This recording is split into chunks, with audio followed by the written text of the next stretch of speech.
I just wanted to explain like my strategy in spreading online. You have the option to expand and you have the option to spread, option to go viral, option to pay for promotion. You have the option to collab, you have the option to feature, and I felt the best way was to expand.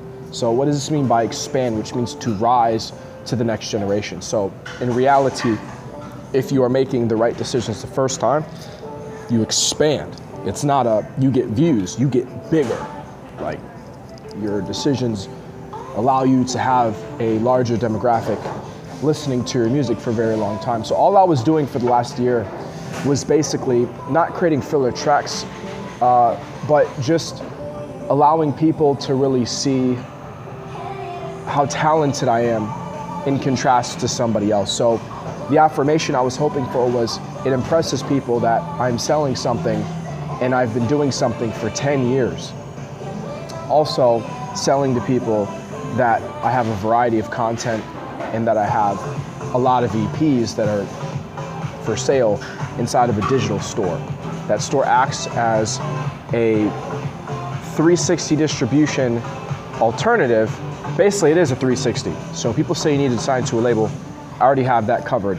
Now, the next step, this is gonna be it's only 2 minutes long now, or we're at a minute and some change, minute 40. We're at a minute 40. So the next stage is the salary portion. So the confusing part about music is that a lot of people, they don't understand anything past putting out a song. So you have a thing called an annual salary. So if I go too complicated, they're not gonna understand what this means. This means that the information is already out there. That's why I started making music. So what you would do is you would go on Google, everyone goes on Google, and you would just look up how much money do producers make annually? And it will pop up and they have a whole bunch of verification. If you need any reassurance for artists, you type in how much an artist makes annually, because the IRS is helping people now. And on top of that, you could say how much do they make monthly?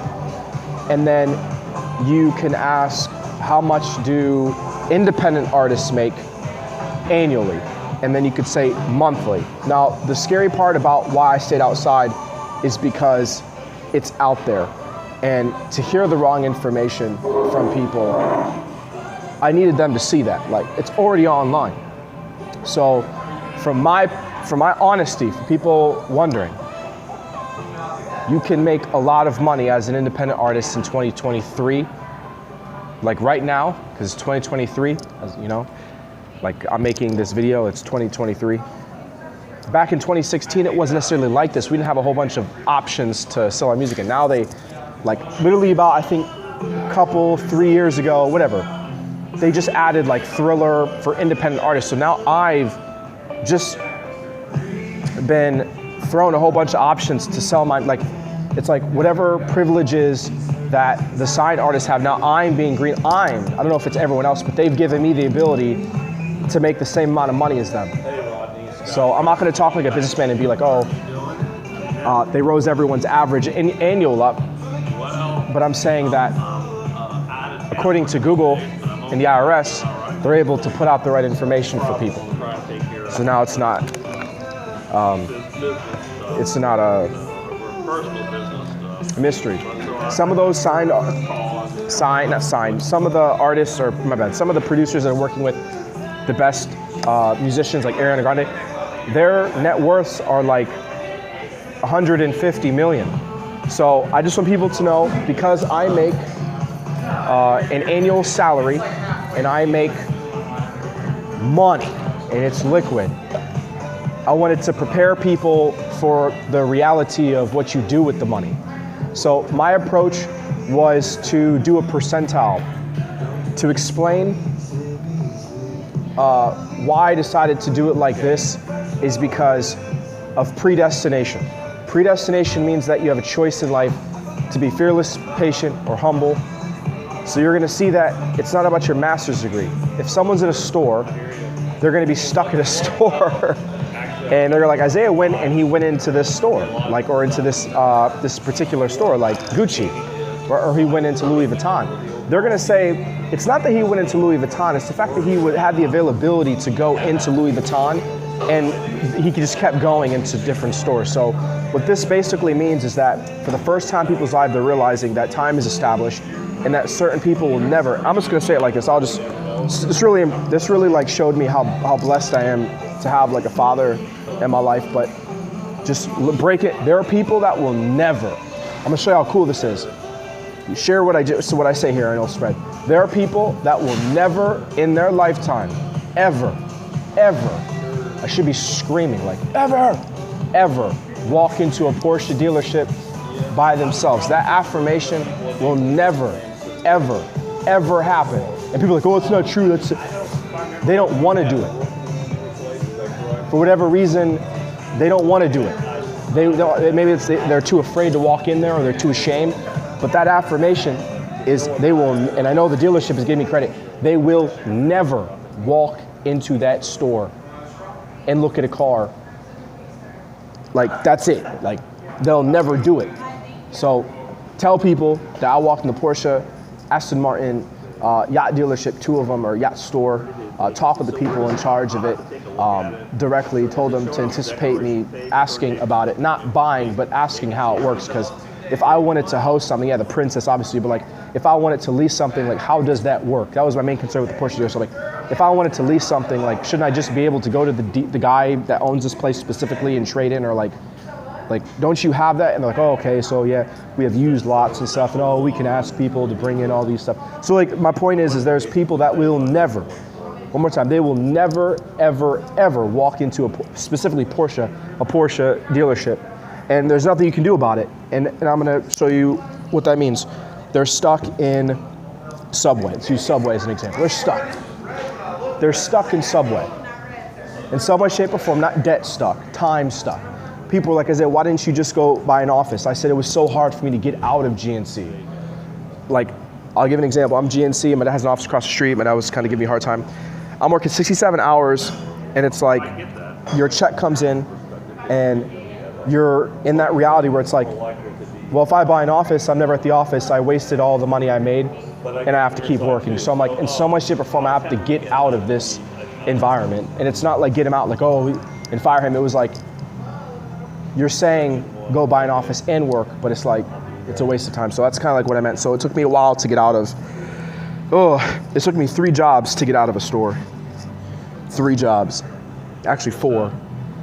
And then once I had 4, I had like a thing called multiple incomes. So I would just use part of the incomes to fund the other thing. And then it just became a pattern to like, okay, do. Now I'm in the situation where my, the percentile of like getting to certain places is so hard that you have to be patient. That's the requirement to succeed in that profession. If you don't, someone else is gonna acquire something because they were more patient than you for whatever reason, or whatever the outcome of that may be. Timing, you build something, hurricane comes down, or whatever, you were rude to this person, or you weren't patient enough with that person, and that person chooses somebody else over you, or they say, no, we're not doing that anymore, we're gonna give it to this person instead of, a whole bunch of stuff. So, one more time. When I went into these stores, it's the simple contrast of like, Isaiah, and then you look at somebody else and they're like, but we don't know who that person is. So why is that affirmation important? Because it's a timeline. So it's like, do we, like the high school, like, do we know anybody that's in Isaiah's generation? Like, we know him. There's a truth to why you know about me. So it's just like why I blew myself up. If there's a 80-year-old in the city, anyone that's brand new that never knew anything about me, they're like, I know him, I see him. I know him, but I don't know anybody his age. There's a reason for that, and it has to do with income or how much money, not that they're supposed to make, but that you're seeing them make based off of the decisions that I'm or he. So this isn't anything to do with race. This is like, there's certain people that, like Gary, like just think I'm Gary Vaynerchuk right now. There's certain people that rather bang chicks and they aren't willing to make the sacrifices, and they would rather spend their time with chicks than going to the yacht store. There's people that rather spend time in jail than going to the yacht store. There's people that rather gamble and blow money on drugs than go into the Porsche store to learn how to make or do business with them, or to just exchange something or give them something or even get a job. But the point is, they don't want to sacrifice. Like, they rather spend time with their friends than go into the yacht store. Like, as long as the older people see that reality, they're gonna be like, this is the, like, he was right about, if you wanted to achieve a certain type of income, you choose to separate, like, it's not even a decision. It's like you're literally choosing to live life a certain way for the rest of your life. Not snaking reality in terms of, we can see that these are different choices than the people that, these are completely different. Like, the idea to move out of a church, that's a decision. The idea to go to the government for assistance, that's a decision. The idea to go out to all the stores, like the mall, and talk with people, that's a decision, a choice. The high school's there. So when you see people that are like regular and they just go work in a store, they're like, yeah, they're right fundamentally, right? They're right fundamentally, go work in a store, make money. We don't want to hear you complain. But you hear the people that are in the store and they're still complaining. And they're like, Isaiah made the decision to just go out of the store to get what he wanted instead of complaining in the store. Not complaining in Starbucks, complaining while I'm working about it not working. So the decision was to just go out of my way, meaning literally, and it takes fearlessness, and I'll just have this contrast be why I did it. I want you to tell your friends in high school, when you're 20, 26, walk into every single one of those stores and meet people. That affirmation is why I started doing that, instead of just going out into a store, moving store to store and working. And it's because, just be like, hey, when you're 22, ask, I'll give you closure on this one, but like, ask a girl and be like, that's like 5'3" and at any high school. Just, you could even do it now. Go out to all the stores and meet people. Literally go out there and meet people. Go to the mall every single day and meet people, talk with them. The reality is that you're seeing how scary that is, that these are new people. And some people are like, I don't even want to go to school if I have one zit. So the factor in what's allowing me to succeed is the amount of fearlessness that I'm willing to, like, to the extreme. You know, it's not easy. So think of it like, I went to the movie theater every day, talked to people, went to the mall. I went to the Bentley dealership, the Aston Martin dealership, talked with representatives, Porsche, the yacht. I went to Hilton. I went to the Ritz-Carlton formally and asked them, like, business card, like almost like you're cold selling, like business cards, like I'm here as a musician. Went to the Hyatt. I went to the Naples Grand. I went to Coconut Point with not David. I went to Coconut Point. I went to a whole bunch of places, a whole bunch of like hotels. I think it's called the Bella Sara Hotel or Resort. I went to Naples Bay Resort. I went to St. Matthew's House. I went to Justice Place. I went to a whole bunch of places, like a whole bunch, Government Center, Courthouse. Like, the amount of fearlessness is hopefully is what you're seeing. Like, and it's better to see that. Like, all he's doing is saying, I could spread in a store. I could just go out and stand in front of somebody and talk with them. That's why I didn't like text everyone my EP. I said, I need to be hands-on. I'm just gonna go meet these people. And I want you to see that as an effort to meet people. I thought it was a waste of time to work in a store, pretty much. I have the music, it makes money. I have the backup plans, it makes money. I have the ability to go and talk to school. This city has, like, once they see that, the separation of, this isn't he's trying to make money. This is like, he's trying to, like, expand. This is a coded message for people. One more time, like, there's people, because of the decisions they make, not because of their mom and a master's degree, despite anything, they'll never go in and live in it. They'll never live in a gated community. They'll be too afraid to go out of their store. They'll be too afraid to ask for help, or they're not humble enough to ask for it. They're too afraid to make a friend. They're too disrespectful to keep friends. That kind of thing. So those three things, fearlessness, humility, patience, those are the three things that are going to separate you from being in like a gated community, being in like a Renaissance club, or like being in some community like ESPN or Hollywood